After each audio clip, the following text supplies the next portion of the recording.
Saudara-saudara, apa kabar? Lama saya tidak berjumpa dengan saudara-saudara di gereja. Rindu hati ini. Walaupun kita di rumah saja, raga ini terpisah, tetapi hati kita tetap menyatu sebagai tubuh Kristus di GKI Surya Utama. Untuk itu ketika kita merayakan Kamis Putih, biarlah kita sungguh-sungguh merayakannya dengan sukacita, walaupun di rumah saja. Untuk itu, mari kita berdoa. Kita akan mendengarkan firman Tuhan. Bapa di dalam surga, kami bersyukur kami masih bersama dengan keluarga kami. Dan jika perayaan Kamis Putih ini kami lakukan di rumah, itu tidak menghalang-halangi kami untuk tetap merasakan cinta kasih Tuhan. Untuk itu kami akan membaca Alkitab, merenungkan firman-Mu, dan ingin kami lakukan dalam kehidupan kami. Di dalam nama Tuhan Yesus Kristus kami berdoa. Amin. Kitab Injil Yohanes pasal 13 ayat 1 sampai 17. Lalu nanti kita sambung ayat 31 sampai 35. Sementara itu, sebelum hari raya Paskah mulai, Yesus telah tahu bahwa saatnya sudah tiba untuk beralih dari dunia ini kepada Bapa. Sama seperti Ia senantiasa mengasihi murid-muridnya, demikianlah sekarang Ia mengasihi mereka sampai kepada kesudahannya. Mereka telah makan bersama, dan iblis telah membisikkan rencana dalam hati Yudas Iskariot, anak Simon, untuk mengkhianati Dia. Yesus tahu bahwa Bapanya telah menyerahkan segala sesuatu kepadanya, dan bahwa Ia datang dari Allah dan kembali kepada Allah. Lalu bangunlah Yesus dan menanggalkan jubahnya. Ia mengambil sehelai kain lenan dan mengikatkannya pada pinggangnya. Kemudian ia menuangkan air ke dalam sebuah basi dan mulai membasuh kaki murid-muridnya, lalu menyekanya dengan kain yang terikat pada pinggangnya itu. Maka sampailah ia kepada Simon Petrus. Kata Petrus kepadanya, "Tuhan, Engkau hendak membasuh kakiku?" Jawab Yesus kepadanya, "Apa yang kuperbuat engkau tidak tahu sekarang, tetapi engkau akan mengertinya kelak." Kata Petrus kepadanya, "Engkau tidak akan membasuh kakiku sampai selama-lamanya." Jawab Yesus, "Jikalau aku tidak membasuh engkau, engkau tidak mendapat bagian dalam aku." Kata Simon Petrus kepadanya, "Tuhan, jangan hanya kakiku saja, tetapi juga tangan dan kepalaku." Kata Yesus kepadanya, "Barang siapa telah mandi, ia tidak usah membasuh diri lagi selain membasuh kakinya, karena ia telah bersih seluruhnya. Juga kamu sudah bersih, hanya tidak semua." Sebab ia tahu siapa yang akan menyerahkan dia. Karena itu ia berkata, "Tidak semua kamu bersih." Sesudah ia membasuh kaki mereka dan mengenakan pakaiannya dan kembali ke tempatnya, lalu ia berkata kepada mereka, "Mengertikah kamu apa yang telah kuperbuat kepadamu? Kamu menyebut aku guru dan Tuhan, dan katamu itu tepat, sebab memang akulah guru dan Tuhan. Jadi jikalau aku membasuh kakimu, aku yang adalah guru dan Tuhanmu, maka kamu pun wajib saling membasuh kakimu. Sebab aku telah memberikan suatu teladan kepada kamu, supaya kamu juga berbuat sama seperti yang telah kuperbuat kepadamu. Aku berkata kepadamu, Sesungguhnya seorang hamba tidaklah lebih tinggi daripada tuannya, ataupun seorang utusan daripada yang mengutusnya. Jikalau kamu tahu semua ini, maka berbahagialah kamu jika kamu melakukannya. Ayat 31. Sesudah Yudas pergi, berkatalah Yesus, sekarang Anak Manusia dipermuliakan dan Allah dipermuliakan di dalam Dia. Jikalau Allah dipermuliakan di dalam Dia, Allah akan mempermuliakan Dia juga di dalam dirinya, dan akan mempermuliakan Dia dengan segera. Hai anak-anakku, hanya seketika saja lagi aku ada bersama kamu. Kamu akan mencari aku, dan seperti yang telah kukatakan kepada orang-orang Yahudi, ke tempat aku pergi tidak mungkin kamu datang. Demikian pula aku mengatakannya sekarang juga kepada kamu. Aku memberikan perintah baru kepada kamu, yaitu supaya kamu saling mengasihi. Sama seperti aku telah mengasihi kamu, demikian pula kamu pun harus saling mengasihi. Dengan demikian, semua orang akan tahu bahwa kamu adalah murid-muridku, yaitu jikalau kamu saling mengasihi.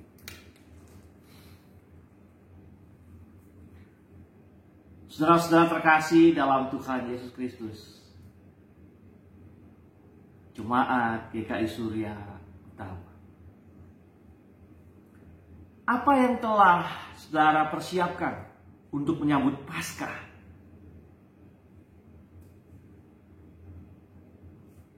Seringkali Paskah dirayakan kurang semarak ketimbang Natal. Padahal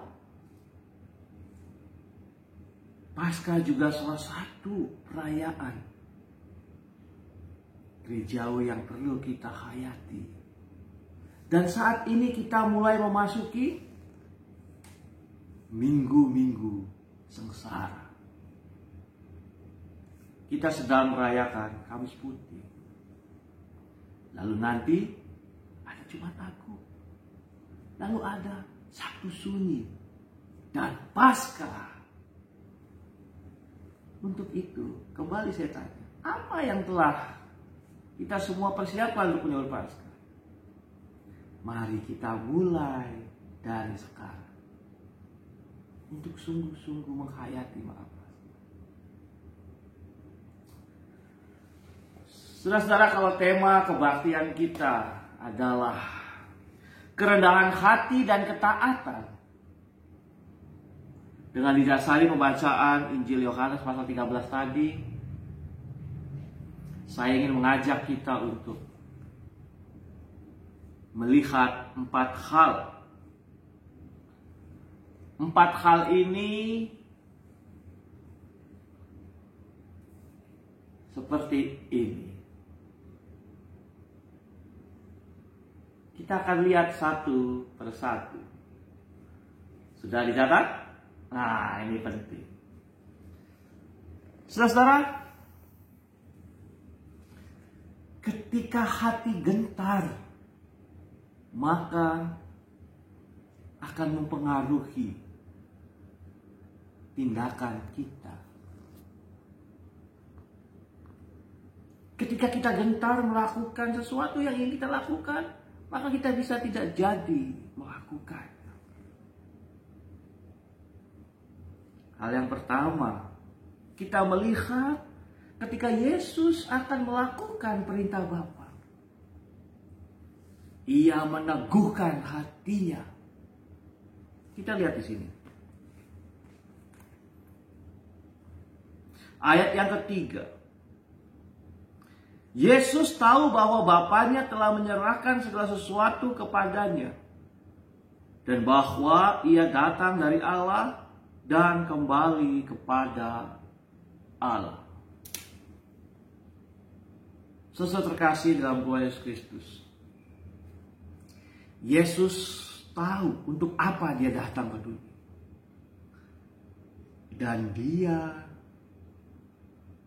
bertekad untuk melakukannya. Dia meneguhkan hatinya.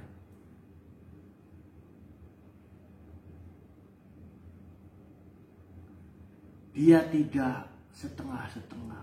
Walaupun ia tahu apa yang akan dia hadapi. Dan pada kebaktian Kamis Putih, kita perlu melihat bagaimana suasana hati Yesus untuk menuju ke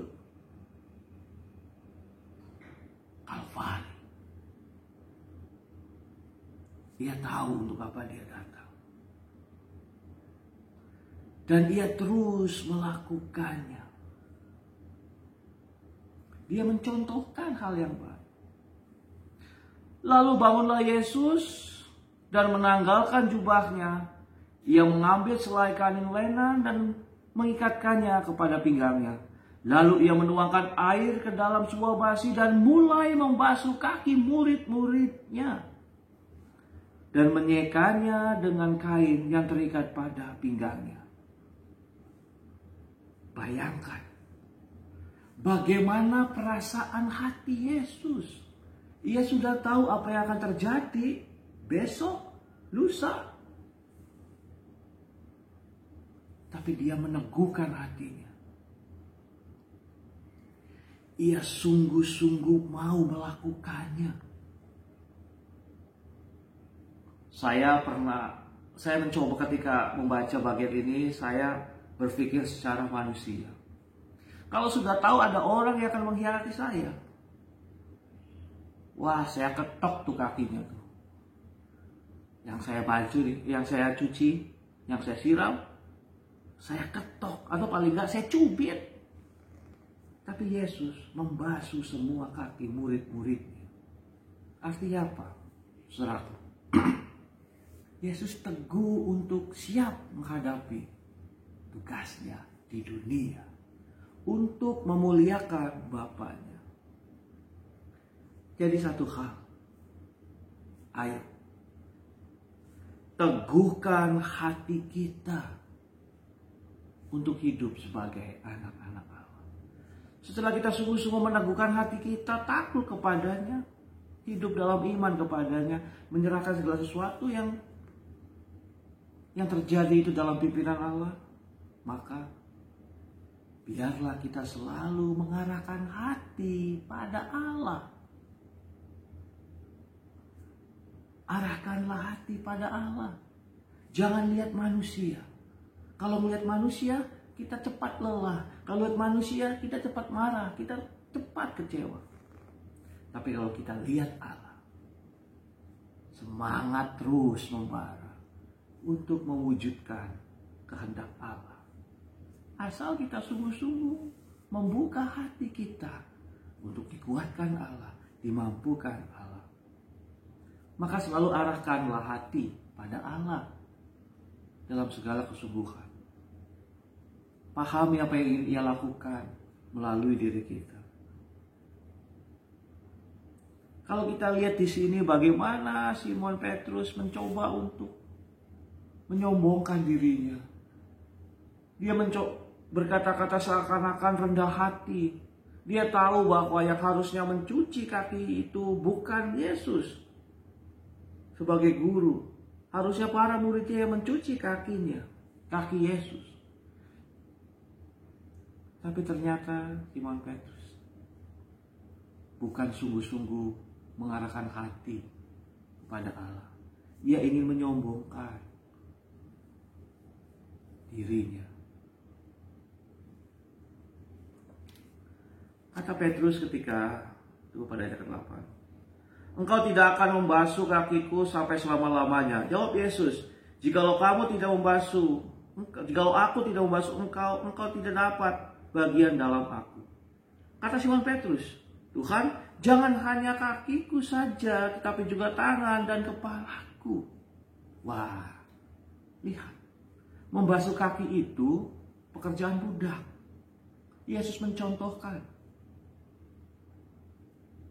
Tetapi Simon Petrus malah melunjak. Dia minta tangannya, kepalanya dicuci, dibasuh. Oh, ia tidak mengarahkan hatinya pada Tuhan.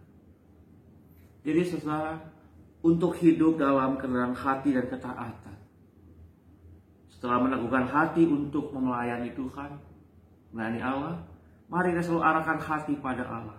Dan yang ketiga, agungkan Allah dalam kerendahan hati. Kita sungguh-sungguh hidup menghamba, membiarkan Tuhan berkuasa atas hidup ini. Agungkan Allah dalam kerendahan hati. Biarkan Allah yang perkasa, kita yang dimampukan. Dan ketika itu sudah kita lakukan, sungguh hidup mati kita sungguh-sungguh dalam pemeliharaan Tuhan. Mungkin ada hal-hal yang telah kita lakukan tidak seturut kehendak Tuhan. Ayo, kita tetap rendah hati hidup dalam kehendak Tuhan. Dalam kerendahan hati melakukan kehendak-Nya. Sampai Tuhan menyelesaikan rancangannya atas kita. Jadi sudah 3. Teguhkan hati melayani Allah, arahkan hati kepada Allah, agungkan Allah dalam kerendahan hati. Lalu yang keempat, terus berusaha mengasihi. Kerendahan hati adalah modal awal kita untuk melakukan kehendak Tuhan. Dan apa kehendak Tuhan dalam hidup kita? Hai anak-anakku, ayat 34. Aku memberikan perintah baru kepada kamu, yaitu supaya kamu saling mengasihi. Sama seperti aku telah mengasihi kamu, demikian pula kamu harus saling mengasihi. Dengan demikian semua orang tahu bahwa kamu adalah murid-muridku, yaitu jikalau kamu saling mengasihi. Yesus telah mencontohkan kerendahan hatinya. Mulai sekarang, ayo terus berusaha untuk mengasihi. Walaupun mungkin sakit hati ini, karena dikhianati, dilukai, dirugikan.